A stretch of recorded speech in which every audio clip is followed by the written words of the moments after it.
Paul. Sir? Would you step out of line?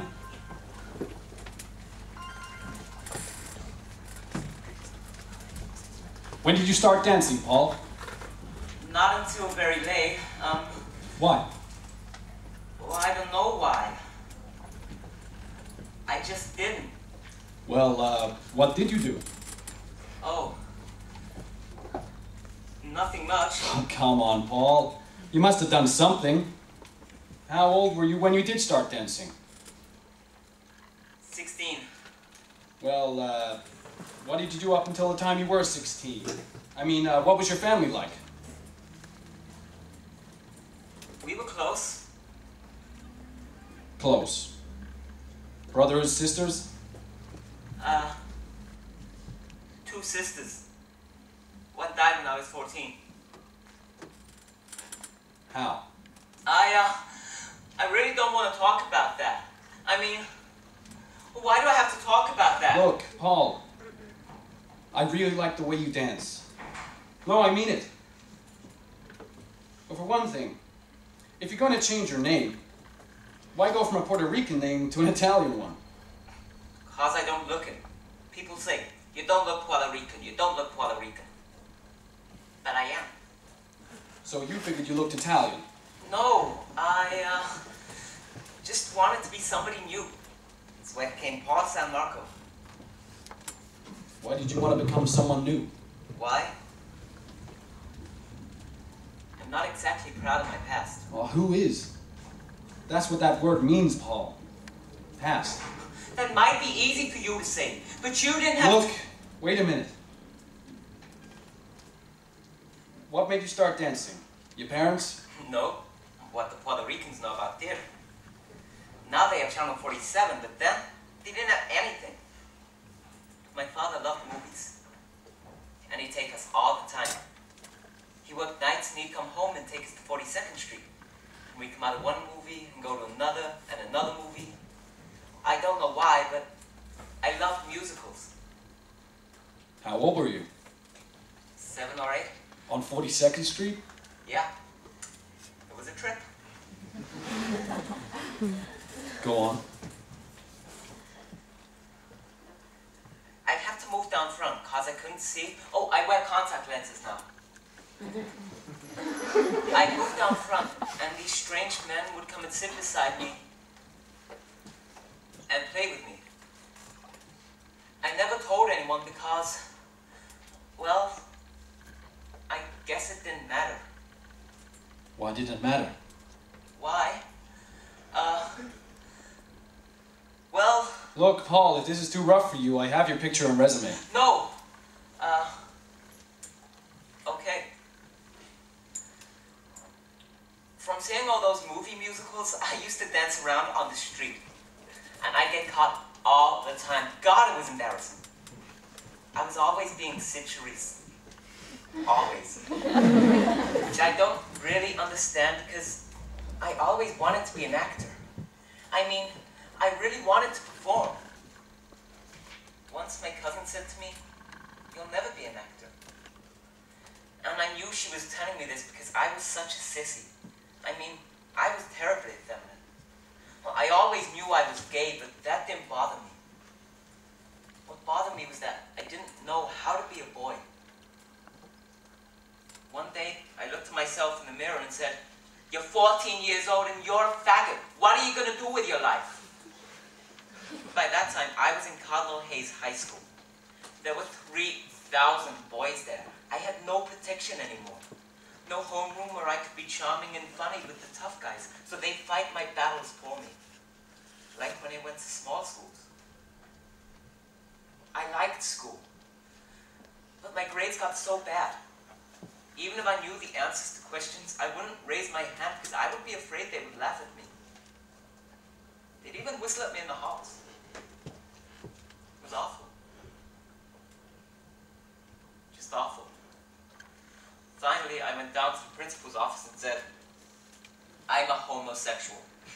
Well, it was a Catholic high school. At the age of 15, you just didn't say that. And he said, "Would you like to see a psychologist?"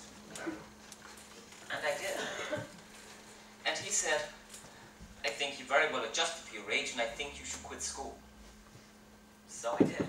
But I didn't really want to. I couldn't take it anymore. See, when I quit school, what I was doing was trying to find out who I was and how to be a man. You know, there are a lot of people in this world who don't know how to be men. And since then, I found out that I am one. I was looking for the wrong thing.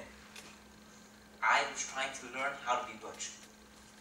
Anyway, I started hanging around 72nd Street, meeting all these really strange people, just trying to make friends that were like me, so that I'd understand what it was that I was.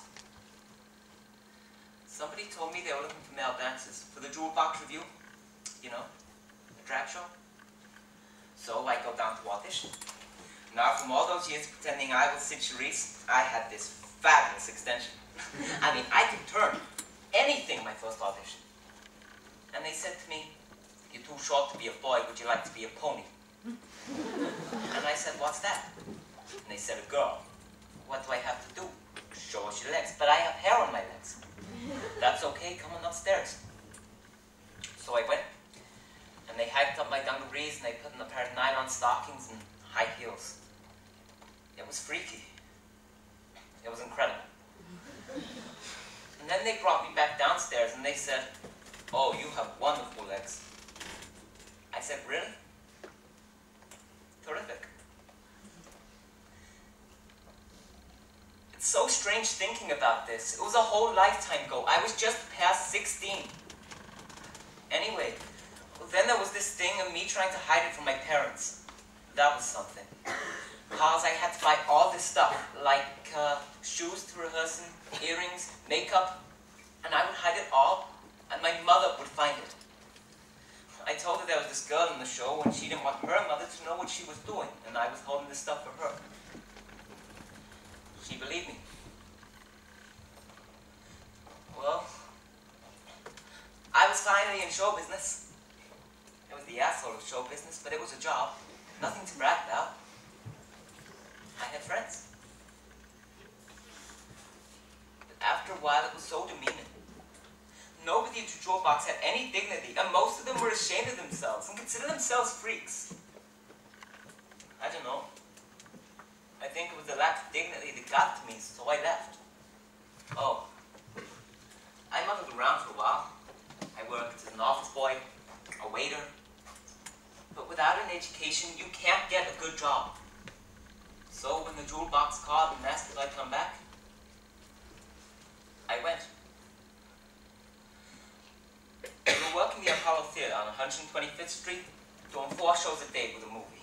It was really tacky. The show was going to go to Chicago, and my parents wanted to say goodbye, and they were going to bring my luggage to the theater after the show. Well, we were going on for this Oriental number, and I looked like Anime Wong. I had these 2 great big chrysanthemums on either side of my head, and a huge headdress with gold balls hanging all over it. I was going on to the finale and going down the stairs, and who should I see standing by the stage door? My parents. They got there too early. I freaked. I didn't know what to do. I thought to myself, I know. I'll just walk quickly past them like all the others, and they'll never recognize me. So I took a deep breath, and I started down the stairs. And just as I passed my mother, I heard her say, oh my God. Well, I died.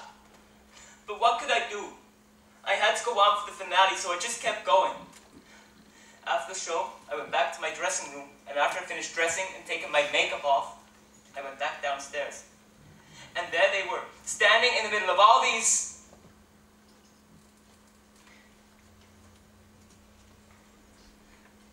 And all they said to me was, please write. Make sure you eat and take care of yourself. And just before my parents left, my father turned to the producer and said, take care of my son.